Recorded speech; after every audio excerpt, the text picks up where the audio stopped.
Joining us now, Minority Leader of the State Senate in Virginia, Dick Saslaw. Hey, Senator, good to have you with us, sir. John, good to be here. Thank you for inviting me. Now, Senator, you have been unmercifully critical of the Republicans' decision to adjourn the special session without taking up any of the legislation. And there were 60 bills put in, some by Republicans. Stanley had a bunch of legislation. Well, Tommy Norman, the majority leader, put in a bill. Break this down for us, sir. Well, let me tell you this. It was time for us to act, and let me give you a comparison. If you remember, one of the speeches you heard was about how Tim Kaine sent things to the Crime Commission to study, and out of that came absolutely nothing that did anything to stop gun violence. The central issue in every one of these incidents are guns. And let me give you, all we kept hearing on Wednesday was, now is not the time. Now is not the time. We need to study it. If you noticed, John, if a plane crashes, now is the time for an immediate investigation. If a bus is in an accident and kids are hurt, now is the time for an immediate, if some of them die, immediate investigation. Train running off the tracks or crashes, people killed, immediate investigation. You let any group get shot by guns, and it's never the time. And contrast this conduct with Florida after the Parkland shooting. Within 21 days, not a study, it's been 12 years, by the way, since Virginia Tech. But in 21 days, Governor Scott, a Republican, with a Republican Senate and a Republican House of Representatives in their state legislature, he signed a bill into law in just 21 days that raised the purchasing of a gun to age to 21, banned bump stocks, enacted a 3-day waiting period, and allowed for the approval of a judge to bar a person deemed dangerous due to mental illness from owning guns for up to a year. They didn't say we need to study this for a decade or 5 years or 2 years or send it to somebody. They knew what the problem was. And that's what we should have done. And it was absolutely inexcusable and irresponsible to walk away from that and not do anything. And I suspect one of the reasons they did that was that they were probably going to suffer some defections on the floor and possibly even in committee. So they wanted nothing to do with this. And, if you want to take all of your marching orders from the NRA, so be it. But admit it. Face up to it. Okay, so number one, the Republicans are saying that, look, you guys put this together. It was going to be a political sideshow, a circus. There was nothing meaningful. They said, look, all of this stuff has been defeated in the past. And so that's why they did the adjournment. They kicked it back to the Crime Commission, said they'll take it up after the election. But what you're saying is you think that the Republicans had defections in both the House and the Senate because they have slim majorities, right? One in the Senate, one in the House.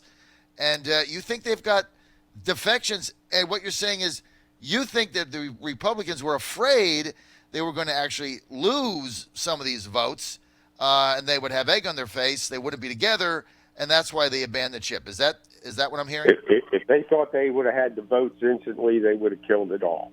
They would have voted just like they were forced to do during the session. And the fact is that they probably realized this. You had the majority leader put in a bill, which made perfectly good sense, to ban guns in all government buildings, state and local, and he was forced to withdraw it. So why did Tommy Norman? Why did Tommy Norman put in that bill? He put it in at 11 p.m. Look, I did my show there, as you know, on what was it, Tuesday? He put it in because it made sense. So he actually put that in because he thought, like, did he want that to pass, or did he put it in for? Well, I mean, laughs and giggles. I don't have any. I mean, he said that he may have had other motives, but I think that he knew there was a problem, and that's one way you deal with it. Because that's the thing. If Tommy Norman put legislation in, then you would have to think that they wanted to do legislation during the special session. That's the argument that the Republicans have is we never wanted to do this. We were going to adjourn no matter what and kick it to the crime commission. That's a reasonable argument. But then when Tommy Norman, the majority leader of the Senate, puts in a bill that is, part of what the Democrats want, a compromise bill, if you will, on municipalities, that don't you think that kind of blows that argument? Well, I think the argument somewhat goes down the drain. And in fact, within an hour before they moved to adjourn, I was told that this could possibly go a whole other day. So, it was a personal conversation, so I don't want to get into names. Sure. But, to me, this was just totally irresponsible. We got a serious problem in this country. Just a few statistics that will explain what I'm saying. We're 4% of the world's population, and we are 43% of all the guns in circulation on this planet that aren't held by the military or civilian police forces. That's one statistic. The other is if you go to Wikipedia under the category, you type in gun homicides by country, the list runs from 2000. It has some of the country's totals from far back as 2010. The U.S. had the latest statistics that I saw in there, 2017. But just to give you an idea of gun homicides per 100,000 people, the two nearest Western-style democracies that were nearest us, and when I say Western style, I'm talking about Western and Eastern Europe, Israel, Japan, was Germany with 1.1 or 1.01 gun homicides per 100,000. Israel was about identical to that. It's essentially one per 100,000. We were 4.6, which made us almost 4.5 times the nearest Western democracy in gun homicides per 100,000 people. It has just reached epidemic portions in this country, and this crowd continues to say, what problem? There's no problem. To say guns don't kill people, people kill people. I remember one of the NRA types testifying many years ago said to me, you put a gun on a table and it doesn't do any harm until somebody picks it up and shoots somebody, and I don't see what the problem is with that gun being there. And I said, well, then you must be in favor of the same argument for heroin. That there's no problem there until a human being touches it. And I just got a blank stare from the individual. And this is an argument that we can kill people. That makes about as much sense as saying flamethrowers don't burn people. People burn people. I mean, this is just nonsense. You've got your argument, Senator, and those that believe that what you guys did was a sideshow. Gun Grab has theirs. 18 past the hour. John Fredericks Radio Network. We're with the Godfather, Senate Minority Leader Virginia Dick Saslaw, blasted the Republicans' decision to adjourn. But here's the bigger picture. A couple things, though, I want to start with. You said that the GOP is the tool of the NRA, yet Mayor Bloomberg from New York, has given Democrats more money in Virginia than the NRA could ever give Republicans. So how do you say they're a tool of the NRA when the other guy's given more money? That's not, well, he operates at the state level. The NRA operates more at the federal level, but make no mistake about it. They are major players in that parties in the success that they've had in this state. And I would remind you that Bloomberg is giving money to try to resolve and get this problem off the street. They're giving money knowing damn full well that it just makes things worse. All right, but the bigger thing here is that what you're saying is that you're disputing the Republican leadership's contention that they called for the adjournment.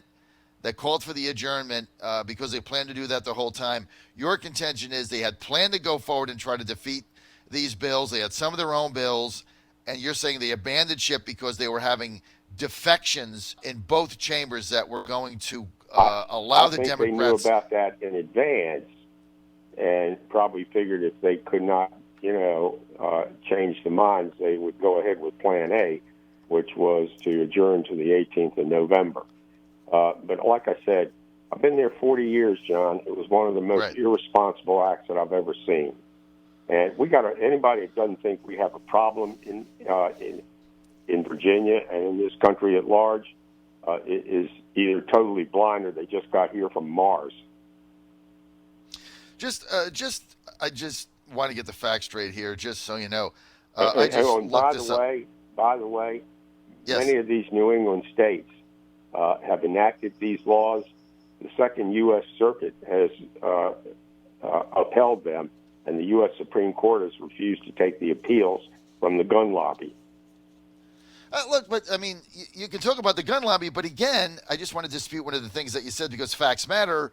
Bloomberg has donated more money on the federal level to Democratic candidates opposing the NRA's legislation than the NRA has. So to sit there and say people are tools of the NRA, I can say that you're all a tool of Mayor Bloomberg and the hundreds of $1 million that he spent. I don't really think that's the argument, Dick.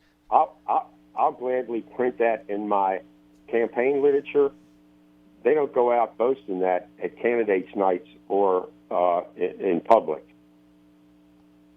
Yeah, but still, I mean, the facts are the facts. But let's get to the thing. So you basically wanted these bills debated, and there were a lot of them in there. But your contention is that they should have been. Tell me how a background check takes guns away from innocent people, law-abiding citizens.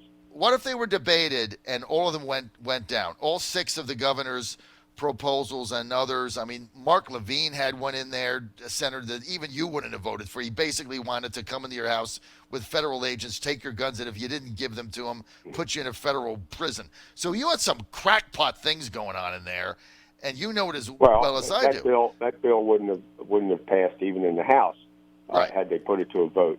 But let me say this. You couldn't call, you can say, well, I didn't agree with their vote. But to simply, just dismiss the whole thing as not even being debatable is, to me, what was totally irresponsible. So what would have been your position? You want to vote against it, fine, I can see that. I may not agree with it. Right. But what they did, though, was totally irresponsible. So and pretty dismissive of the people in this state who overwhelmingly, when they're polled, want something done. Right.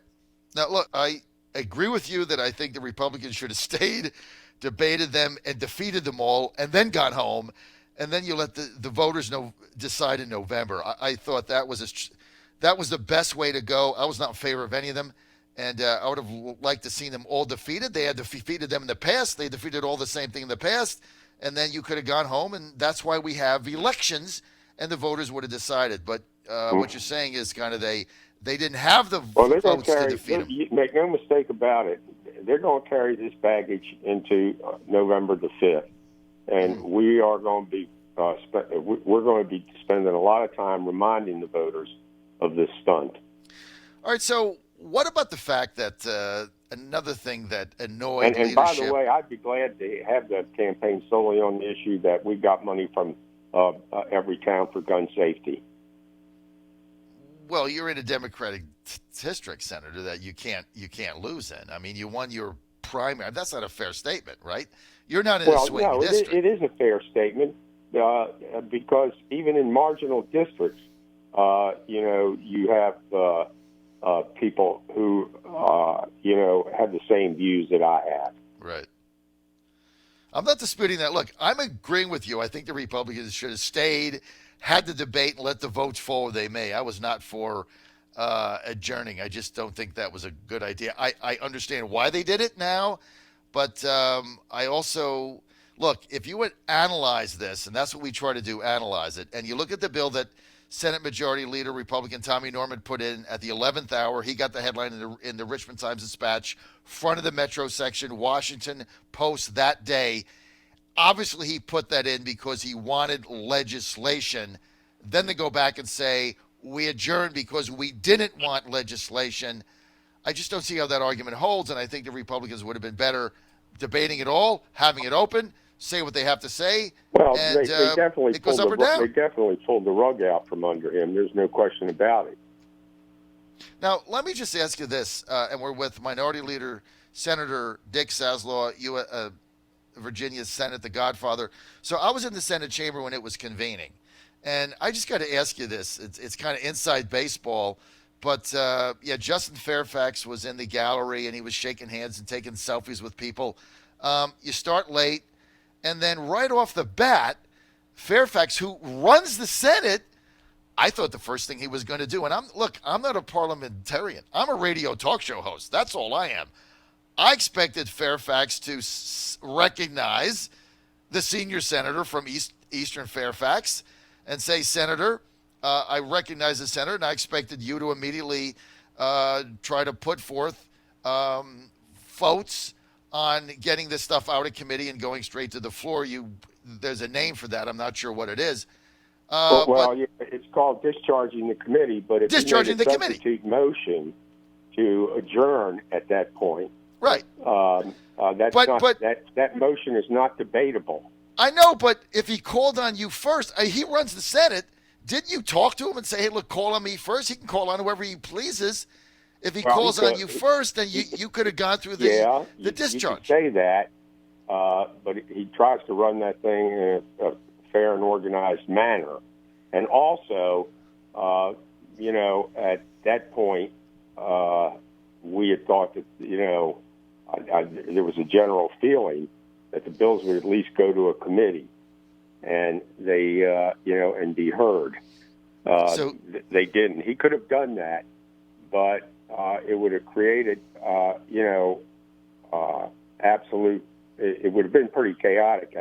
If a lieutenant governor refuses to recognize somebody, that motion is not debatable. Yeah, but if he called on you first, you could have gotten to... And I made the motion to discharge the committee, okay? If at any point in time during the debate, he would have to never recognize any Republicans. Right. And, we've not had that happen. So, anyway, this is the way it was. I don't know, Senator. I don't know. We've been friends a long time. I know you're pretty tough. I mean, I think you got blindsided. I'm just conjecturing on the air because when I was there, I'm like, I can't believe he didn't call on Dick Saslaw first. I think you guys got blindsided by this whole thing. And I don't think Fairfax had his act together because you're in there, you're fighting for what you believe in. You got to leverage every parliamentarian advantage you have. You didn't do that. You just turned the thing over to Norman. An excuse to vote no on the fact that they refused to be recognized, and I think that would have been a story in and of itself. And, okay, so I mean, you could have done that. But that would have given them an excuse to vote no. All right, on the discharge. But you do admit to me that your caucus in that when I was there, it appeared to me that you guys were blindsided. We knew the adjournment was going to come. We didn't think it would come in an hour and a half. Got it. So you thought it would come later. Later in the afternoon. Yeah. After you went through your other procedural things. Okay, look, I'll buy that. I'll take that at face value. So now you push this thing off. What happens now? Well, the election's going to have to play out, and we're going to see where it is. If the Democrats take over the House and Senate, and we've got, the last time we had a situation like this in Virginia, that is a Democratic governor and a Republican president, was 2007, and we picked up 4 seats. And they picked up 5 or 6 in the House. Let me remind you that Bush's approval rating in Virginia at the time was 10 points higher than Trump's currently is. So we're pretty optimistic that we're going to make substantial gains. And they certainly have aided us by pulling a stunt like this. When it's all said and done, my email is reflecting that. If it's all said, when it's all said and done, and we're sitting here on November 7th, I believe it is, after the 6th, what will it be? The state senate. The state senate, I think we've got a good shot at winning at least 3 seats. A very good shot. And those would be what? Well, I don't want to get into particulars, but I think you know what they are. All right. So you think you've got a shot to go 22-18 At a minimum. right now. Have you? Yeah. What are you going to do with Joe Morrissey? Have you reached out to him after you campaigned for dance? Yes, and Joe will be a member of our caucus and a good member. I don't have any reason to think otherwise. All right, He's not Senator going to Dick join the Saslaw, Republicans. the Okay. Godfather, predicting 22-18. I think it's going to be 2020. I think the Dick Black seat is gone. The Republicans can mail it in. I don't care how much money they spend. That candidate you got there, John Bell, great candidate. Nothing taken away from the other guy, but that District 13, I think, has moved blue. You're gonna win that. But I don't bet against Siobhan Dunavant, and Sturdivant is tougher than meets the eye. I think he wins that, and I think Jen Kiggins is probably your worst night mayor at the beach. You'd had a better chance if Weems had won. And Cheryl Turpin's just too liberal for that district. So I think it's going to be 2020. We'll see what plays out. And being that you still owe me a dinner from the Trump campaign in 2016. John, it will be paid off quickly. We can, As soon as we I'm get going to back win another Richmond. dinner, That's a and then promise. we're going to have Okay? dinners in perpetuity. John Fredericks All right. Radio Network. Dick is going to be 2020. John Fredericks Radio Network. Senator Dick Saslaw, the Godfather, says he was not blindsided by Justin Fairfax, who I think was asleep at the switch. We'll see how it all plays out. John Fredericks Radio Network. Thanks for being with us. We'll be right back. Stay with us.